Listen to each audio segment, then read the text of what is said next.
कर्मचाऱ्यांचे वेळेत पगार न दिल्यामुळे आम आदमी पार्टीच्या वतीने जिल्हा परिषदेसमोर तीव्र आंदोलन. सांगली जिल्हा परिषदेकडे CS company Pune, royal alliance Kadegaon या कंपनीने साफसफाई व दवाखान्यातील भरती, वाहन चालकाची भरती अशी अनेक टेंडरे घेतलेली असून सदर ठेकेदारांनी वेळेत पगार न केल्यामुळे काही कर्मचारी कोर्टात गेले आहेत. जिल्हा परिषदेने गेले 7 वर्षे एकाच संस्थेला ठेका दिला आहे. त्यामुळे हे ठेकेदार कर्मचाऱ्यांना जुमानत नाहीत. अनेक वेळा कर्मचाऱ्यांनी जिल्हा परिषदेच्या पायऱ्या झिजवल्या आहेत. त्यांच्या मागण्यांना प्रतिसाद न दिल्यामुळे शेवटी नाईलाजाने आम आदमी पार्टीच्या वतीने जिल्हा परिषदेसमोर आंदोलन करण्यात आले आहे. येणाऱ्या 10 दिवसांमध्ये जिल्हा परिषदेचे मुख्य कार्यकारी अधिकारी माननीय विशाल नरवाडे व जिल्हा आरोग्य अधिकारी माननीय विजयकुमार वाघ यांनी ठेकेदारांनी कर्मचाऱ्यांचे पेमेंट केले की नाही त्याची शहानिशा करून निर्णय देण्यात यावा, अन्यथा तीव्र आंदोलन केले जाईल, असा इशारा आम आदमी पार्टी तसेच आरोग्य कर्मचारी यांनी केला आहे. पण अचानक 12 महिन्यामध्ये 5 महिन्याचा पगार दिला गेला. राहिलेल्या 6 महिन्याचा पगार दिला गेलेला नाहीये.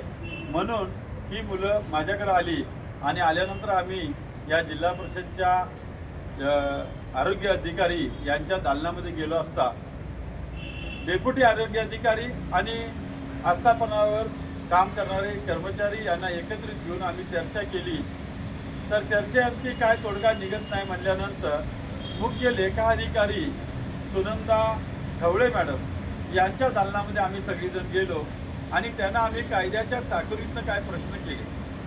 कायद्याच्या चाकोरीतनं प्रश्न केले असता ढवळे मॅडम सुद्धा अचंबित झाल्या की एवढ्या गरीब लोकांचे एवढे काम करून सुद्धा जर यांचा पगार मिळत नसेल तर हे योग्य नाही. ढवळे मॅडमनी त्यांच्या ताकदीवर किंवा त्यांच्या अधिकारावर माननीय मुख्य कार्यकारी अधिकारी यांच्याशी चर्चा करून काय ठोस निर्णय पण घेतले. कंपनीच्या ठेकेदाराला फोन केला आणि ढवळे मॅडमनी त्यांना तातडीनं 3 महिन्याचा पगार देण्यासाठी प्रवृत्त केले आणि तसं आम्हाला त्यांनी आश्वासन पण दिलं.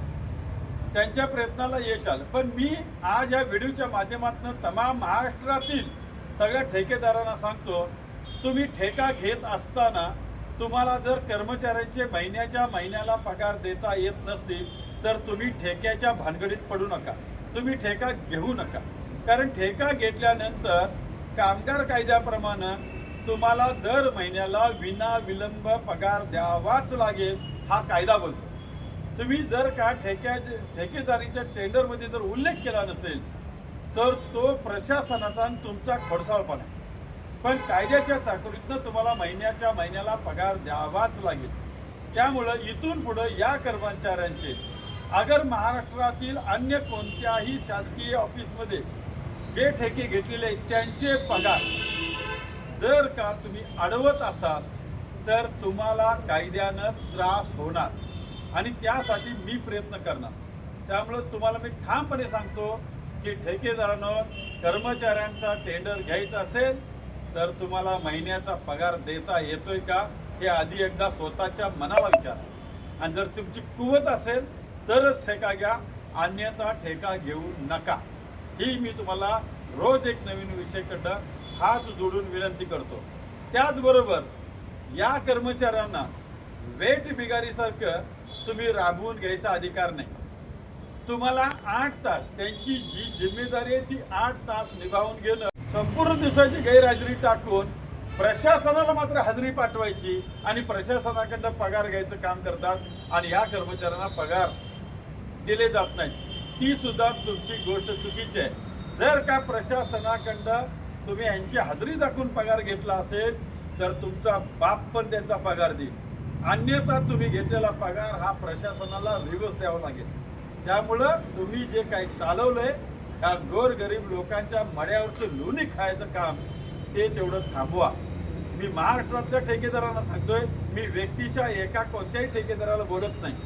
महाराष्ट्रामध्ये हजारो ठेकेदार आहेत. प्रत्येकाने आपल्या आपल्या कुवतीप्रमाणे ठेका घ्या, अन्यथा ठेका घेऊ नका. एवढीच मी आपल्याला रोज एक नवीन विषयाकडं हात जोडून विनंती करतोय. आणि माझ्या या आंदोलनामध्ये या ठिकाणी वांगी या भागातून आम आदमी पार्टीचे कार्यकर्ते पण आले, त्यांनी पण मला साथ दिली. त्याबद्दल त्या दोघांचेही मी आभार मानतो. आणि थांबतो. जय हिंद, जय महाराष्ट्र.